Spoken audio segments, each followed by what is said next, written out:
Ngayong araw nga pala ay back to school na. Kaya eto, naglalakad ako papunta sa Balanoy.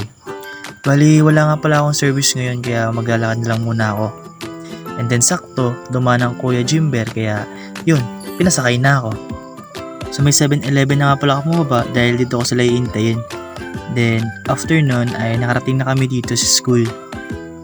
Ang first subject nga pala namin ay major, which is Technology Application in Mathematics Teaching. Bali, nag-discuss nga pala si ma'am ng course syllabus and nag-introduce yourself. 10 AM nga pala natapos ang first class namin, so pumunta na kami sa canteen para kumain. Mukhang na mukhang naman tayo ngayon for today's video. Yan, ang buraot nga pala ko dyan ng hotdog. Ayaw kasing kumain ni Casey, yun, kami tuloy ang kumain. Nagchichikahan nga pala sila, kaya yun, nakikinig na lamang ako. 11:30 nga pala ang sunod naming klase, kaya meron kaming 1 oras at kalahating bacon.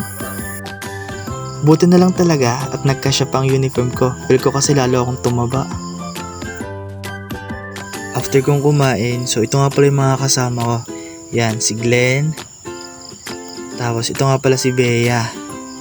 Nakain siya, si Marichelle, si Casey na chika ng chika, si Mariel. Tapos yung isa nga pala namin kasama na si Joshua ay hindi na sumabay sa amin dahil wala siyang bugong. Joke lang pala, hindi pa pala ako tapos kumain yan. Tamo, may pagsubo pa yan, no? Sarap, di ba? Bali, ang highlight nga pala ng first day ko ay kumain ng kumain. TikTok to this yarn. It's time for next subject na nga pala. Bali, ASEAN Literature nga pala ang aming subject. O tamo si Glenn, no? Antok pa.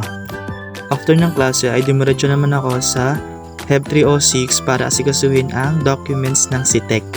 Pupunta ako ngayon ng SSC. After nun ay umuwi na ako.